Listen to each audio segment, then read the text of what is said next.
repetition. How did you mean, like? Okay, so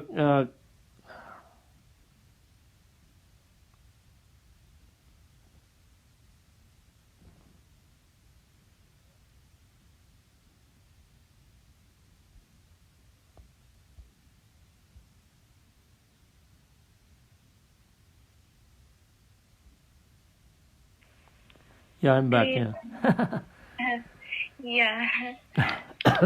So you're talking about like how do we know that like you're asking about the rebirth, isn't it? Not rebirth. When I asked you how do you redo death, like you rewrite an examination, that example I got in because I'm in 12th standard, and if I don't give an exam well, I have to rewrite. Okay. Yeah. But then when you said death, and I questioned you about how do you redo death if you're not prepared for it, you said, how is everything a repetition? You said, look closely around you. Everything is a repetition. That is what I was talking about, the rebirth. So rebirth is basically like you want to resit the exam, isn't it? Yes or no? Yeah. If you didn't die properly, like I think like we are getting into discussing more death, like a playfulness and everything. This is actually a good thing. And the only thing about resitting the exam is that you know that you have failed. But re-dying is that like you don't know. I think like Kritika like missed the like second post after that one. So basically like in life like examination is not only about death or something, like a test. Like if you took into the analogy of the test is happening like every moment of your life, isn't it? Yes or no? Yeah. So all the limitations we are trying to go beyond are all like a tests. Yes. So for example, like you get angry, let's say you got angry and something. Now you said that, oh, I don't want to get angry. But after a while, like you get angry again, yes? Okay? Yeah. Or maybe like you are feeling sad or something, you get confused. These are the different aspects. I'm not going into that one. So like coming back into like that question. So for example, like if you die totally, like if you prepared for death, like it will total, okay? So, but if you do not die, like you have to resit the examination, yeah? So now like now we cannot tell that like whether you are coming back or not, but I can guaranteedly tell you that like in my experience, again, you don't need to take my word or something. Life does not end with the body, okay? That is, I can 100% guarantee you that one. That is first thing. Now the second aspect is like there are many instances where lot of people are actually came back, okay? So like I do not know in your society, like maybe you may or may not have observed the previous generation, like maybe people are taking birth in your life or like getting dead or something. What actually happens is like there are certain patterns. For example, like I am like a bit older than you guys, like maybe a decade older or something, or maybe less, like that's part. But like I've seen like enough death and birth, okay, around me. So there are certain ways that like what actually happens is, let's say like a grandfather passes away, let's say, okay, and at that time like he's like a daughter or son is like a daughter or like a daughter-in-law is actually pregnant at that time, okay? So a child is born, okay? A child is born, and like he has got like a completely entire like trait and then like appearance and everything just like that person. Again, like there's a genetic things. I'm not trying to like okay, pseudoscience kind of thing, like you just like take it or something, okay? Similarly, like there are like more than one event like this, like okay, like there are too many people, like there is like a lot of similarities. Again, we can agree or disagree on that one, like I cannot prove or disprove this one, again, just in my observation. But like why I'm saying like a repetition and everything, if you look into this one and everything, is because see, like talking about this one and everything is because whatever you are unable to achieve, let's say you are unable to achieve or something, you will eventually either try to like replace that one, or you want to like find a little bit better than that one. Yes, makes sense. Okay, always you will try, always, okay? But whether whatever you try or you do not try or something, like the main objective is like going after something. Yes or no? You cannot avoid it from that one, okay?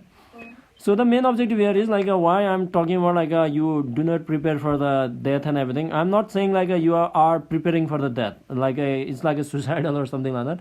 What I'm saying is like you have to live life totally. Okay. Only when you live your life totally, you can prepare for that. Okay. Yeah. Because you cannot prepare for that because like you do not know what it is. Yes. So I get confused here. So one way Sadhguru says that you prepare for death, right? Yes, correct. Yeah, and another way in the death book itself, he says that life needs assistance, whereas death does not need any assistance. Yes. Yeah, right. So I get kind of confused, like what. No, I'll tell you one thing. I'll tell you one thing again. So basically, like, see what, just like what Sadhguru was talking about is, like, for life you need maintenance, correct? Yeah, you need maintenance. You have to eat food. You have got a lot of social game going on. Yeah, you have to pay taxes. If you don't do all this kind of thing, what will happen? People will come after you. Yes or no? Yeah. Even at your home also, like if you don't do anything, what will happen? People will come after you, yes or no? Yeah? Even your parents will come after you. So, lot of juggling has to be done in life. Yes, correct? Yeah? In death, like when the death comes, like you don't need to do anything because like the moment like your like whatever your energy and your body is like separated, your breath is separated, like it will fall off, isn't it? Okay. But like that is just a speed breaker. Okay. I think like in the mystic musings and like even everywhere, Sadhguru has mentioned already that you have got certain kind of energy allocated for you, yeah, that is known as the prarabdha. Yes. So if you don't finish that off, what will happen is like your body might have destroyed, but like that energy is still there. Okay. So that has to be aware of. That is where you become a ghost. Okay. Now if you have gone like let's say you have lived up to like a past 60, 84 or something, and you have used up all the prarabdha and everything, then like when the death comes, like if you leave your body consciously, you are out of the cycle of life and death. Okay. Yeah. But if you still clinging to the body, let's say you saw your like a grandchildren or like you have certain desire or something like that, then like you are going to come back to like fulfill that one again. Okay. Again, this is just from the book. I'm not saying you take my word or something like or like anything. Don't just like Sadhguru says, like neither believe nor disbelieve them. Yeah. So this is what you have to take. Now, like coming back into this one, what I was talking about is you can prepare for the death if and only if you have lived life totally. Okay, because what actually happens is like preparing for the death, you cannot prepare for the death directly because like you do not know what it is. Yes. Okay. Now like when the death comes, like the easiest way to prepare for the death is just like Kritika was talking about the sadhana every night she does, isn't it? Yes. Okay. That is one way of doing it. I didn't hear that. What was that? So you the full moon satsang Sadhguru had told to do one meditation, right? Yeah, okay, that one. Yeah, okay. Yeah, that one also helps. Okay, that one also helps. Like Akshayana actually has got like a better tool than that one. Let's not discuss here. Yeah. And I experienced much like it's not. I cannot put it in words. Like few days ago, I experienced it. Seriously, it was crazy. Yeah. I think like let's not discuss about that one. That we cannot discuss here. That's That's a practice related stuff. You'll eventually know. Okay, so if we are still alive, like after all this COVID stuff. Okay, so we're talking about the mortality. So like what I was talking about is like if you want to prepare for the death, like the only way is to live totality. What do you mean by the live totality? Is basically to know the life of it's like from the lowest to the highest like possibilities. Okay, whatever the life can give it to you, you saw everything. Okay, see, like I'll give you a simple analogy if you didn't understand what it is. Let's say like you got a book. Okay, I gave you a book, just like last time I recommended you some books. Like I have recommended so many things to so many people in the past as well, but so let's say like you didn't read the book. Okay, you had something to read. Okay, so if you do not read the book, what will happen? Someday you will remember, okay, I am going to read that book. Even afterwards, let's say like after 2 years, 3 years, okay, I'm going to read that book. You read few pages, you left it over there because you're busy with something. So you are unable to finish that book. Okay, yeah. Now you will always, in your back of your head, you will always think that, okay, like what is in that book, or like maybe like I should read it, maybe not.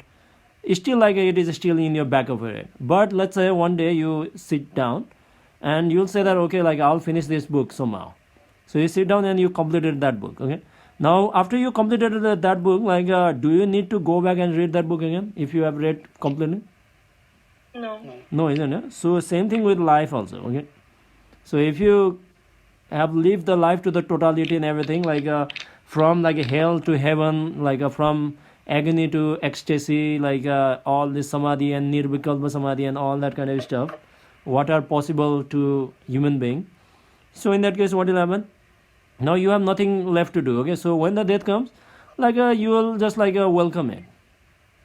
Yeah. And that is where like it become effortless, and then you can live in awareness, and then that is the end game. Okay, but let's say like you didn't finish the game. Now what will happen is you want to like okay, I want to I got like I wanted to become rich. I got this project to complete. Okay, yeah. I want to make like some designer clothes and everything, all that kind of stuff you'll have in your brain, mind. So now like what actually happens is now like that is a different stuff again. Like this thing we cannot prove. Okay, I gave you the analogy. Like I said, like you cannot give in real terms. Now coming back to the like repetition. Okay, how do you know like what are the repetition and everything? Again, like you don't need to take my word or something. You just observe. Okay, you just observe like what you need to do. It is you just speak with your parents or your grandparents or someone like you're close to it, and like talk about like ask them question. Okay, in a like a very gentle way, in a like a vague way. Speak with them. You don't need to talk about this. Like speak about like have some chat about like how my grandfathers were, how my uncles were, how my like a mama and everyone were. Okay, just speak about their like a life and everything. They will talk, and then like eventually you'll find certain kind of pattern very easily. Okay, now the thing is like you don't need to go and like look at like somebody's life or something. You just have this kind of investigation with like some people like we have actually seen like more than 2 generations. Okay, one generation is not enough. Okay, because like I've got like a certain kind of karmas in my body also. Like there are certain things I have actually picked up from like some of my previous generations, from my like mother's side. Okay, grandfather, grandmother or something. So so I know like this kind of stuff. Okay, so like it repeats itself. Now the another way of like looking into like what the repetition and everything, if you want to look into it, is you let's say like you have like a lot of cockroach in your house, isn't it? Yes, you try to extinguish it, you cannot extinguish it. Okay, you try to kill whatever you do. Okay, whatever you do, like whatever way you do, like not only that, like anything in your life. Okay, your flower or whatever it is, like you destroy in one way, like it will come in another way. Yeah. Because it has got like its own like a fail-safe system. Okay, the fail-safe system is basically like whatever you do, like you cannot destroy. Yeah. So the main fail-safe system in our body is basically your identity, and then like your mind is the main fail-safe system. Okay, your body does not know anything. Your body just know how to survive and then like continue and everything, but like your mind is like a crazy. Okay, it can give you like a certain kind of freedom, and at the same time like give you certain kind of like a bondage as well. It is the it is in the sense you were talking about the manomaya kosha, right? Not just the like we usually get confused when people say mind, they only focus on the brain. See, like when we call mind, like it actually comes like you can say like more into the identity aspect. Okay, because like let me clarify this one. Like so when Sadhguru talks about like a manomaya kosha, like he gives into like 4 parts. Okay, yeah, 4 parts, but like it's not actually 4 parts. It's actually like 3 parts only. Okay. So there is a chitta, like a chitta is like referred like more closely with your awareness and consciousness. Okay, the other aspects is like the basically like mostly manomaya kosha has to do with more with the memory in your body, and then like the identity, which is basically your like ahankara, and then the next thing is the intellect, which is the buddhi, which is going to like the intellect. The like intellect is used by the ahankara. Okay, the ahankara The identity is going to make use of the memory and use the intellect. So that is what it is basically, because if you look into the traditional way of the Hinduism philosophy or something, there are 4 fountains. Okay, there are 4 fountains.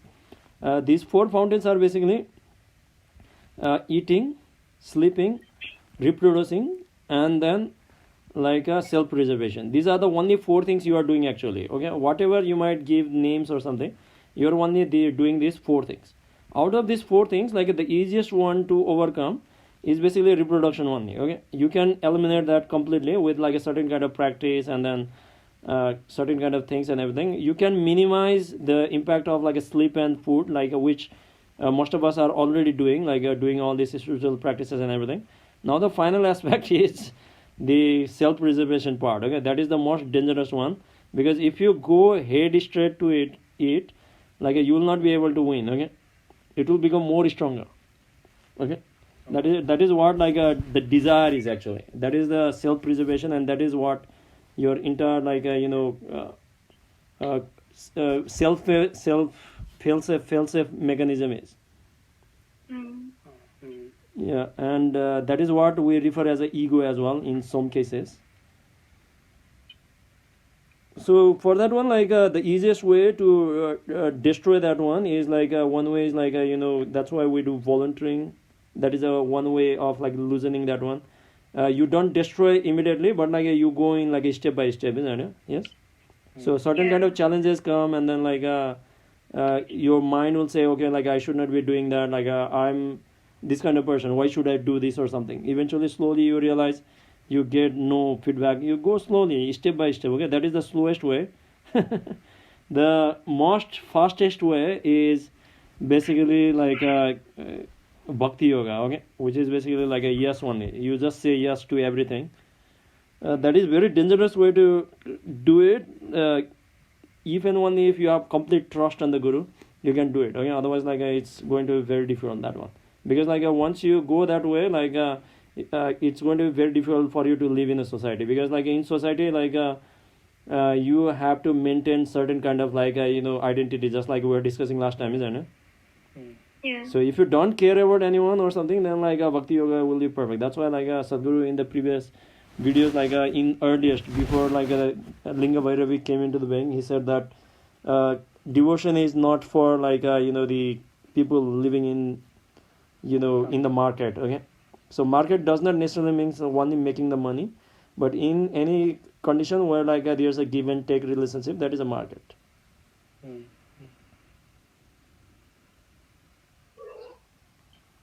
Yes, okay, did I answer or? Yes, Anna. Yeah.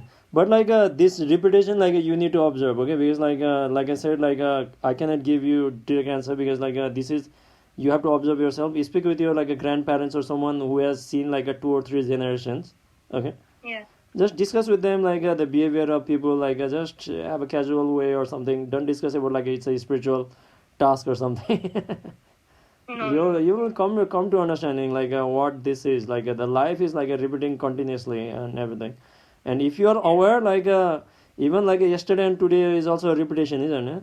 Yes. Yeah. I'm not saying the life is repeating. Life is not repeating, but whatever your behavior, your life and what is going on, what you do every day, that is actually a repeating and everything. If you look you are not going actually anywhere. Okay. Yeah. So basically, your Kriyan practices are actually giving you certain kind of, freedom, so that you can make a decision, and then you are slowly becoming free out of that one. Yeah. Yeah. Again, I'm not Ishang or anything. I cannot give recommendation on that one, but yeah, based on my experience, yes. I remember, not remember, something wrong? No, continue. Yeah. You're saying. Yeah, so my mom used to, she never specified on any other functions, there are always functions, when you're have relatives and all. Yes. She never used to take me to marriages and all other functions as much as she took me to death rituals. Uh-huh. like she made sure that she took me to death rituals. My relatives used to scold my mom, and I was from very young age, 4 years. I saw my great grandmother just burn, They just burned her, and she made me be there. Okay. And that age, I'm sure I didn't know anything about death, but she made sure I see what happens at the end of the day, like how they burn the body. Yeah. Or bury it. And I feel that has my questions, most of the questions decreased after seeing that ritual. In 2-3 years gap, there were deaths happening, and she used to take me compulsorily take me, no matter what I had that day, and made sure I see that. My relatives were like, "No, why are you getting her?" Yeah, but that has actually helped a lot. Yeah. Yeah, that is like a sign of a hardcore. Yeah? Your mother is a hardcore, basically. She's so wild. Yeah. Yeah, it's crazy. Yeah, I've seen the faces getting melting candle, exploding heads and everything. Yeah, it's quite crazy. Yeah. It makes if you just observe that one, it feels like life is useless, isn't it? So meaningless. Mm-hmm. Not only that, your desires, everything comes down. Like you will only think things consciously, and I don't know what I thought when I was 4 years or 5 years. I don't know, but I was really young, and I see my great grandmother. She's there. I thought she's sleeping because I don't know death that time. Yes. And then it just burnt. Like nothing is there. There's just ashes coming out, and I'm like, wait, where did she go? What happened? So, and then again another death. Another time, and then that's when I slowly started understanding, and my mom used to stand next to me. She's like, see what happens, this is the final, that's what she says at every death ritual we go to. Nice. Even roaming around the dead body, like not different people, but like your own relatives, they won't bring kids near the bodies, but she made me keep roaming there, be serving, and that's crazy. a different feeling, kind of. Yeah, I think she wanted you to become some agori or something. Maybe. I don't know what her intention was, but she made sure any other function she want. But surely ask her now why you took me to all the death rituals and all. And now she says when the death book and all arrived, no? Yeah. That time she said, see, this is why. This is why? I mean, she just said final. Yeah. She just made sure I know that's the final. Okay. Yeah, possibly my understanding is maybe she might have lost someone very close to her, maybe very early on, and that had a very profound impact on her. And she didn't actually wanted you to go through the same process, because what actually happens is I told earlier that if people get shocked when they know that people died, isn't it? Yes or no? Yes. Yeah. But now why that actually happens is because they forget that they have to die also one day. Okay. Yeah. Some shock is a normal, but people actually think that why this is happening to me. Yes or no? Yeah. So that is a different thing, because they are not used to it. That is one way. Maybe she might have gone through that one, but there are two ways to look into this one. One way is you look into the death and become like a stone, okay? Because everything is useless and everything. That is one way of vairagya. That is also fine. I'm not saying that is one way of looking into it. That way I was initially, but when I came to the Isha, Sadhguru gave a different perspective into that one, although I had a different thing into this one. So so I think she didn't actually wanted you to experience, because what actually happens is if in case while you are growing up or something, let's say she, for example, just hypothetically, okay, this is getting more hardcore, but let's say if something happens to her or something, let's say, okay, now how you are going to take it, okay? So maybe like she was preparing you for that one. Yeah, she's told that also 2-3 years ago. Yes. I think when I was in 8th grade or something. Yeah. She said, see, if parents die, you shouldn't waste time crying. Yeah. We will die and be gone. What will you do? No, that is one way of looking at it. That is a practicality of that one. But that is not the best way to handle it, because like now if you look that way, like you'll think that like a body is just the machine. Okay. Yes. Yeah. So that way, like you will not be able to live completely. Okay. Because you think that okay, like a body is going to die, and then it's just like a machine, just like TV is there, like you throw the TV down, it's useless, it died. Yes. Okay. But you need to become sensitive also with that, because like just like Sadhguru says that like the death and life are like no different. Okay. They are same, like they are complementary and everything. That is a way of the yogi. Okay. So just like I posted like recently in the new year that like 1 year has passed. That basically means like we have got like a one less year to live, isn't it? Yes. Okay. Yeah. So that like if you look into that one, like it's a beautiful thing that like the death is actually making you more alive. Okay. Every day, why you do the sadhana? Because like okay, I can die tomorrow, isn't it? Yes or no? Okay.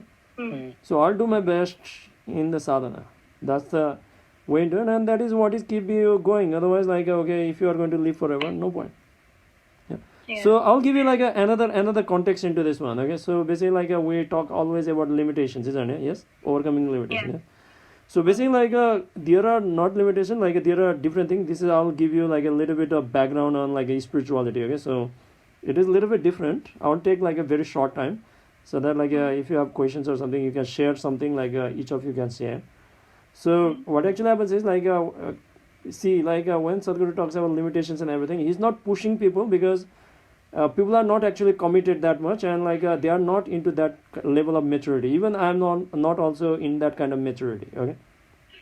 I know like where I am, and now like I'm doing my best, but still like there are certain things where like I falter. But what actually happens is like if you want to push yourself to the limit or something, what actually happens is if you are living in a society and everything, like you have got 4 challenges only. Okay, there are 4 limitations only.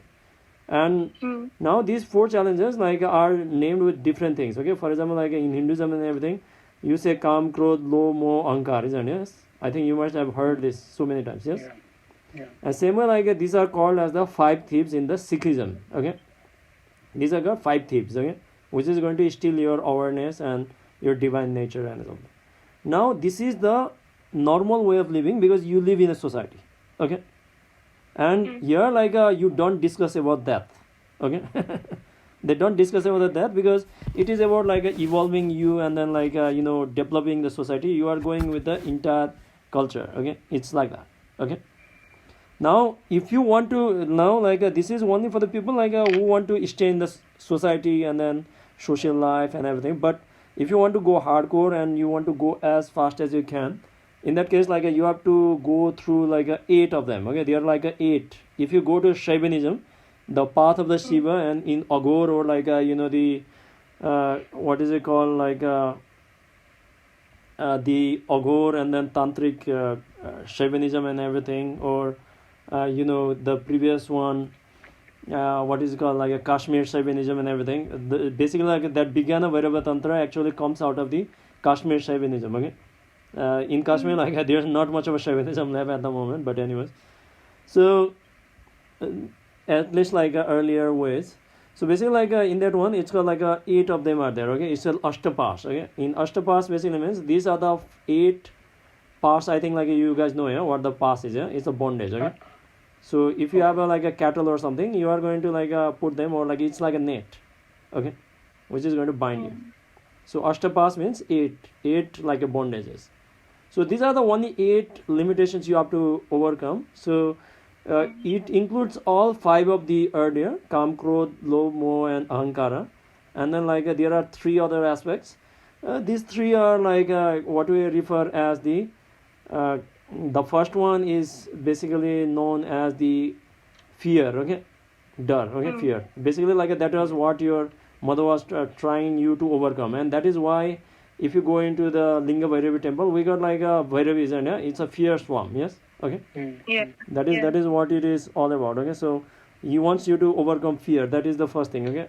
That's like a bivat, so like a fear, dar or something it is called. The next thing is the shame. Okay. Shame. You have to overcome shame as well. That is also one kind of limitation. That's why Sadhguru told that like if you want to do a sadhana or something, it is best that like you do like without any clothes. Okay. But we're living in a society, so like you have to go through, because like it is going to have certain kind of impact on that one. That's why like you must have seen some of the images of Sadhguru like wearing only like that langot, isn't it? Yes, loincloth only. Okay. Because like that is going to matter certain impact, certain aspect of it. Okay. Now like shame is another one. That is the main reason like when you go into Aghor and everything, like they walk naked. Okay. So like I think if you know the meaning of Digambar, okay, Digambara or something, Digambara basically means like sky clad. Okay. Ambar means like a sky, clad means like a wearing. Okay. So which cloth or like a house is just the sky. So these are the like people like who do not wear anything. Okay. Naga sadhus and everyone, and even there's a Jaina monk also. There's a sect called like a Digambara Jains. Okay. So they don't wear anything. Okay. So why is because they want to overcome shame as well. Okay. Because shame is like a trend thing, isn't it, in the society? Yes or no? It's a trend thing. Okay. And then the final thing is called like a disgust. Okay. Disgust. For example, like you like this, you don't like this or something. Okay. Yeah. For example, you look at like a excreta, you say like, oh, it's very bad or something. Okay. There is one story like where Sadhguru was like went to the Himalayas and like they were playing frisbee.